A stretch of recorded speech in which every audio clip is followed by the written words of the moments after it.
Hey folks, Duke CT here back once again. And first off, the Duke CT Files will be on tonight. It will be on later tonight. It will be on at 8:30 p.m. Sorry for being late. I just got home from seeing a movie, and this is actually a movie review video. I haven't done these in a while, so let's get back into it. This is going to be about X-Men First Class. There's actually, this is the first X-Men movie I've seen in a movie theater since X-Men 2. I really enjoyed this movie. I thought this movie was probably the best X-Men movie in a good long while. I mean, I did not enjoy X-Men 3. I did not enjoy X-Men Origins Wolverine. I didn't enjoy those two. I really enjoyed this because it really did not, they didn't focus on Wolverine. He does have a cameo, but he doesn't overlap the movie. It's about the other characters, which I'm happily to support that they're actually, I'm happy to tell you that's actually really good. And not only are the other mutants there were really good, but also you have some really good Eric Lensesser, the guy who played Eric Lensesser, aka Magneto, Michael Fassbender. This guy, Michael Fassbender, was really good at playing Magneto. I really believe that he was Eric.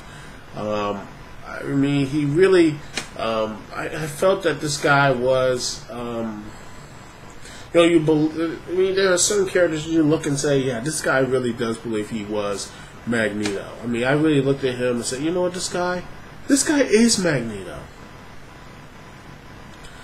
And everything else. And I was really worried at this point. I was like, oh, this is not going to be good. But this was really good. I really felt connected with this character.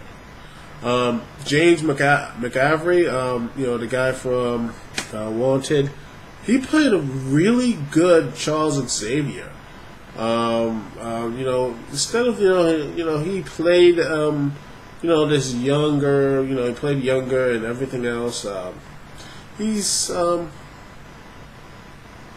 it's like he really, it's like he's a young revolutionary. He feels like, he grows into this role. He grows into being Professor X. He grows to be that character. Because I know in the movie, during the movie, he's still just, he has his morals, but, he's still young. He's a horn dog and everything else. So, yeah, I mean, he really, he's actually portrayed as a human being, like a young, he's performed as a young man who wants to, he wants to really change the world for the better for not only humans, but also mutants. The villain here, Kevin Bacon as Sebastian Shaw, really good.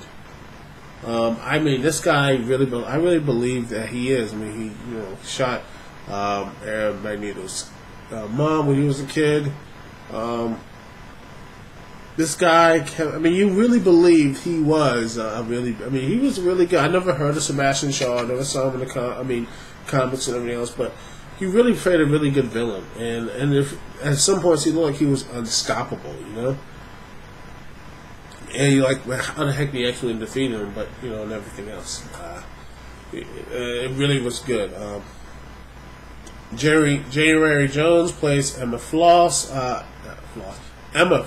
the White Queen. She does pretty well with and everything else.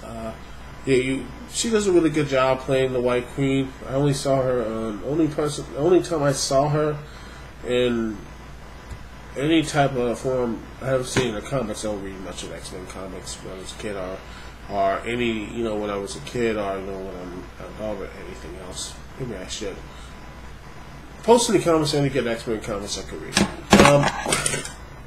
Anyway, all I know her from Wolverine and the X-Men, and she actually did perform the part pretty well.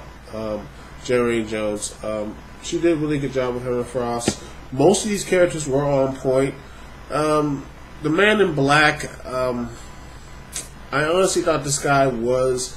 I did like him. Oliver Platt, I liked him, but he just felt like more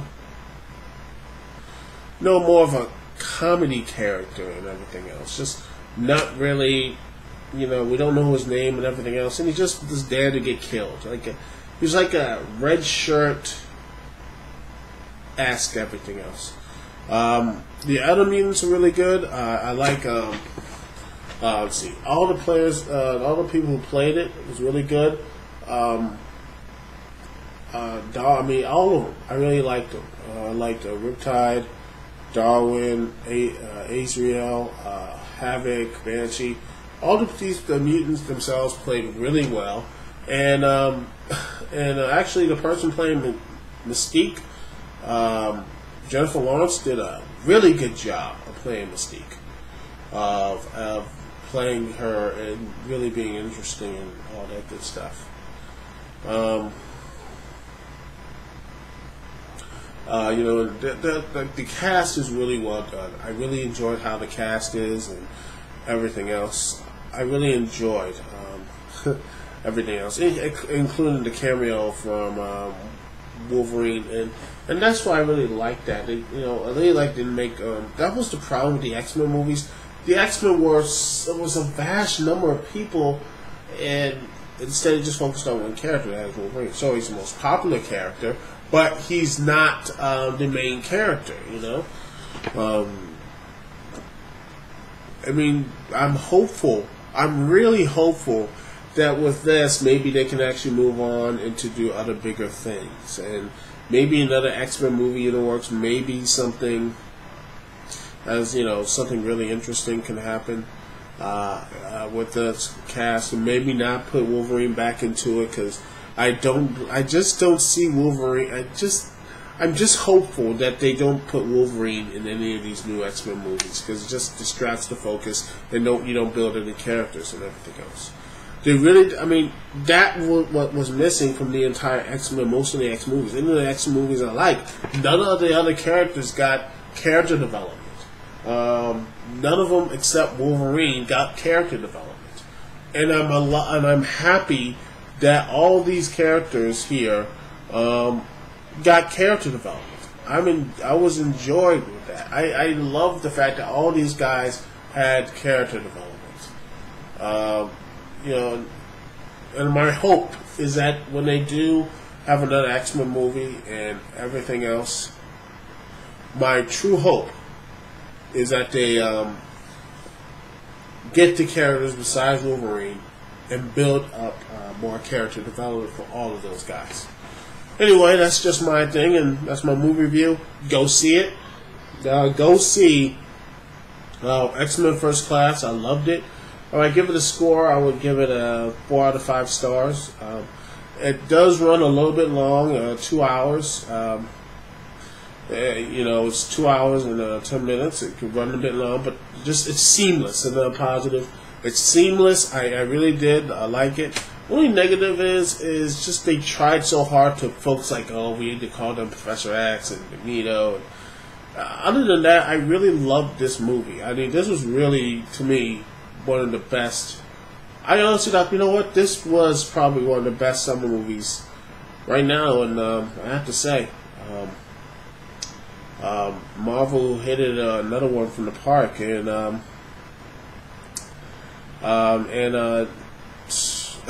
just amazed at how, just their hits keep on coming for them, and for Fox, because they own rights too and everything else.